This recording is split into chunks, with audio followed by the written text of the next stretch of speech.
This is Aya's Cool Japan blog audiobook. The Pillow Book, The Rise of Essay.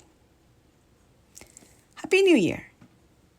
To commemorate the New Year's Day, I'd like to analyze into classical Japanese literature The Pillow Book, 枕草子 in Japanese. Seisho Nagon wrote an essay compilation book titled The Pillow Book. Historically, she was a pioneer of essay with free writing style, dealing with various issues in Heian era, 794 to 1185. She wrote with overflowing wit and esprit, sometimes sarcastically and sometimes comically.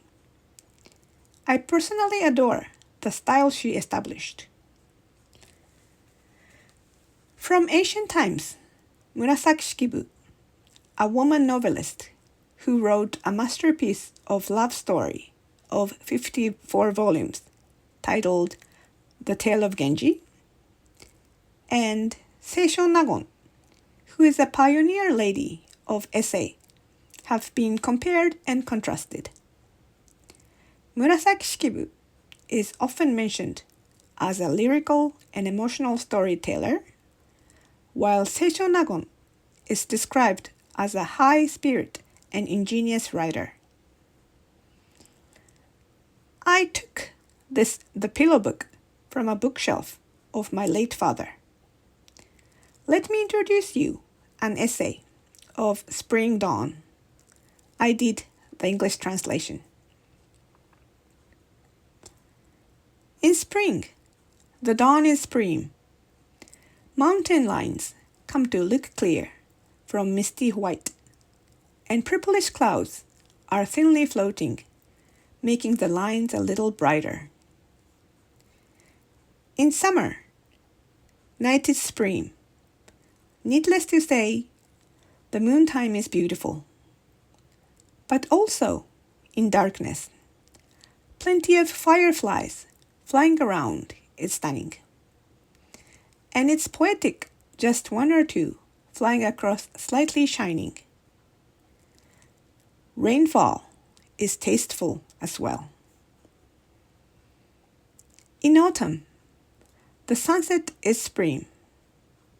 It is beautiful when the sun is hanging on the edge of mountain and crows 3 or 4, 2 or 3 are flying hastily back home. Moreover, geese flying setting up a line far away tinily is so scenic. After the sunset, listening to the sound of winds and the sound of insects is beyond description. In winter, early morning is supreme. Needless to say, when it's snowing. Frost is so white or not, when freezing cold, making a fire in a hurry and carrying around the charcoal fire suits early winter morning. In the afternoon, when the coldness gets milder, the fire on a brazier is unpleasant for loads of white ash. I studied this essay in a classical Japanese class when in high school. The atmosphere is filled with crystallized transparent beauty. Seisho Nagon is genuinely unique. She didn't mention that spring is beautiful because of cherry blossoms, but she declares that the dawn is supreme. It is written various kinds of things in the Pillow Book, and it is filled with enchanting surprise, as if opening a toy treasure box. It evolves distinctively, one after another. I assume Seisho Nagon was a woman who saw things from an unusual viewpoint and enjoyed each newborn idea utterly. And she amused herself with new concepts and imaginations, mixing and mingling them all together.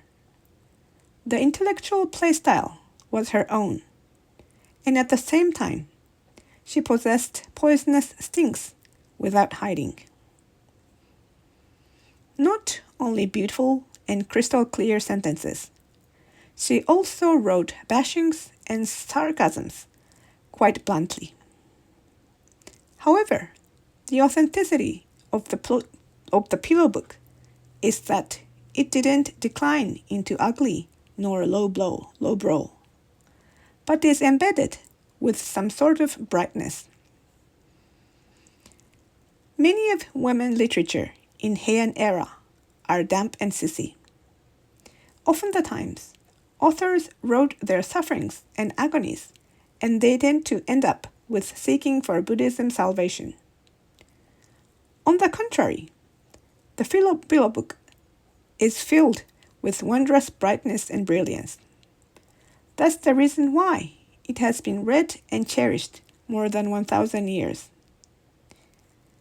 From time to time, I imagine to establish one and only world like that, devoting my whole life.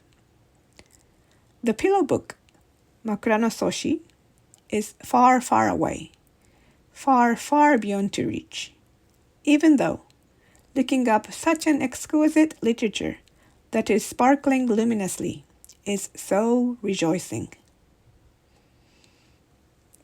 Love and peace.